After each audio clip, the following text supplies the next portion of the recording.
جہاں پر مفسرین نے دو مماثلتیں لکھی، یہ دو مشابہتیں آپس میں ہیں۔ نمبر ایک، عیسیٰ علیہ السلام بغیر ماں باپ کے پیدا ہوئے، حضرت آدم علیہ السلام بغیر ماں باپ کے پیدا ہوئے، اسی طرح عیسیٰ علیہ السلام اللہ کے ہاں ایسے ہیں کہ وہ بھی بغیر باپ کے پیدا ہوئے۔ نمبر دو، جس طرح عیسیٰ علیہ السلام آسمان سے زمین پر آئے، اسی طرح جس طرح آدم علیہ السلام آسمان سے زمین پر آئے، اسی طرح عیسیٰ علیہ السلام زمین سے آسمان پر چلے گئے، لہذا کوئی اشکال باقی نہ رہا۔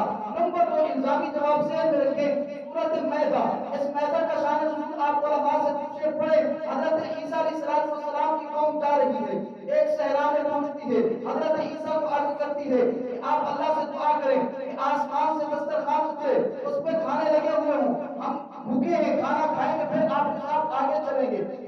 حضرت عیسیٰ علیہ السلام نے اللہ سے دعا کی، اللہ نے دعا قبول کی، آسمان سے دسترخوان اترا، قوم نے دیکھا اس کے اوپر کھانے لگے ہوئے ہیں، قوم نے کھانا پیٹ بھر کے کھایا، پھر آگے چل پڑی۔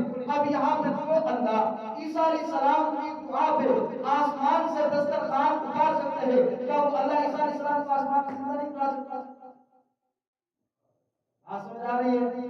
اب عیسیٰ علیہ السلام، اب دوسری بات یہ ہے کہ میرے نبی امام الانبیاء، سید الانبیاء، خاتم الانبیاء جناب محمد رسول اللہ مدنہ پارا اٹھائے پڑے، سبحان الذی اسریٰ بعبدہ لیلا من المسجد الحرام الی المسجد الاقصی، حضرت صدیق اکبر کی روایت اٹھائے، حضرت عائشہ صدیقہ کی روایت اٹھائے، حضرت عبداللہ بن مسعود کی روایت اٹھائے، یہ سارے صحابہ کہتے ہیں کہ امام الانبیاء ایک ہی رات کے اندر بیت اللہ سے مسجد اقصی گئے، مسجد اقصی سے اللہ کے نبی صاحب آسمانوں کی سیر کرتے ہوئے عرش اللہ پر پہنچے، اللہ کے ساتھ کلام ہوا، پھر ایک ہی رات کے اندر امام الانبیاء واپس مکہ کے اندر لے کر آئے۔ اب امام الانبیاء معراج پر جا سکتی ہے، کیا حضرت عیسیٰ علیہ السلام اللہ آسمانوں پر زندہ نہیں اٹھا سکتا؟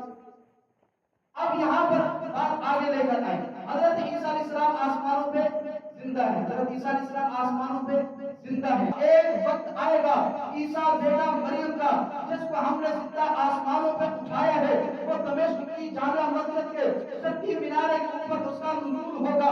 اب ساری روایات اب تصریح بات تواتر فی نزول المسیح کے اندر موجود ہیں، 100 سے زیادہ روایتیں ہیں جو اس سارے پس منظر کو بیان کرتی ہیں، میں صرف اس کا خلاصہ عرض کروں۔ امام الانبیاء فرماتے ہیں ابھی مجھے جبرائیل بتا کر گئے ہیں کہ عیسیٰ علیہ السلام دمشق کی جامع مسجد کے شرقی کنارے پہ دو فرشتوں کے پروں پہ سہارا لگائے ہوئے اتریں گے، ان کے جسم کے اوپر دو زرد رنگ کی چادریں ہوں گی، ایک اوپر لپیٹی ہوئی ہوگی، دوسری نیچے لپیٹی ہوئی ہوگی۔ امام الانبیاء فرماتے ہیں ان کے ہاتھ کے اندر ایک لوہے کا نیزہ ہوگا، حربہ اور ہتھیار ہوگا، اور لوگ سیڑھی لگا کر مینار سے ان کو نیچے اتاریں گے۔ اب یہاں پہ محدثین نے کلام کیا ہے اللہ ڈائریکٹ عیسیٰ علیہ السلام کو ذہن میں بھی تو اتار سکتے تھے، اللہ نے مینار کے اوپر کیوں اتارا؟ یہاں پر محدثین نے لکھا ہے کہ وجہ اس کی یہ ہے تاکہ لوگوں کے ذہن میں یہ بات آ جائے کہ یہ وہی عیسیٰ ہے جو آسمانوں پہ زندہ گیا تھا، اب وہی دوبارہ زندہ دنیا کے اندر اس کا نزول ہوا ہے۔ وجہ تشریح یہ ہے، آگے چلیں، رسول اللہ فرماتے ہیں فجر کی نماز کا وقت ہوگا، صفیں بن چکی ہوں گی، امامت کے لیے امام مصلی پہ آ چکا ہوگا، اقامت کہیں جا چکی ہوگی۔ اب عیسیٰ علیہ السلام مسجد کے صحن سے مسجد کے اندر آئیں گے، صفیں کھلنا شروع ہوگی، حضرت مہدی پیچھے دیکھیں گے، اب یہ جو مصلی پہ امام ہے اب مہدی ہے، اس کا تعارف آگے ملا تو کرواتا ہوں۔ اب امام الانبیاء فرماتے ہیں عیسیٰ علیہ السلام آگے آئیں گے، لوگ صفیں کھولیں گے، یہ امام مصلی چھوڑ کے پیچھے آئے گا اور کہے گا تعال صلی لنا، عیسیٰ علیہ السلام کو کہے گا کہ آگے آ جائیں، ہمیں نماز پڑھا دیجئے۔ اب اللہ کے محبوب کی حدیث سنیں، تیرا ایمان تازہ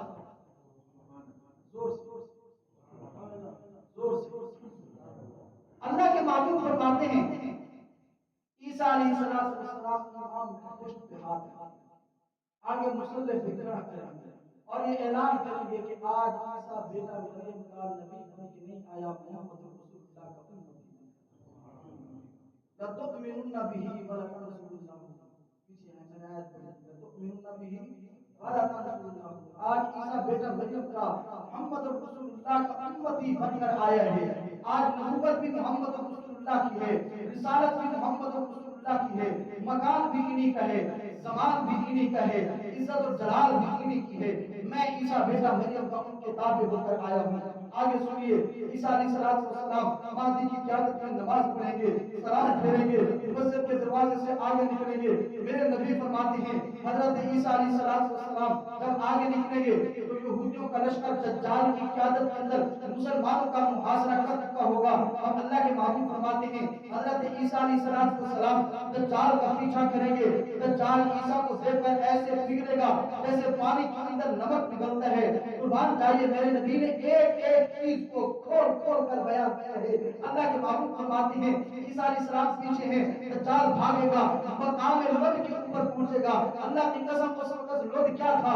کچیل میدان تھا، ریت کے ٹیلے تھے۔ دجال اس لد میں بھاگے گا، عیسیٰ علیہ السلام وہاں پہنچ کر لد کے اوپر پکڑ کر وہ لوہے کا ہتھا، وہ ہتھیار جو آسمان سے لے کر آئے تھے، اس ہتھیار کے ساتھ عیسیٰ علیہ السلام دجال کو قتل کر دیں گے۔ اب دجال قتل ہو گیا، وہ یہودی جو ظلم کی داس نبی فرماتی ہیں اب چن چن کر ایک ایک یہودی کو، ایک ایک کافر کو عیسیٰ علیہ السلام قتل کریں گے۔ وہ جو بھارت لشکر ہوگا ایک ایک یہودی کو پکڑ پکڑ کر جہنم واصل کر دیا جائے گا۔ اور اس مارکے کے اندر ابھی شروع ہو چکا ہے، فلسطین، لبنان اور شام کے اندر یہودیوں نے ظلم کی انتہا کر رکھی ہے۔ اللہ کی قسم اس مارکے کے اندر فتح مسلمان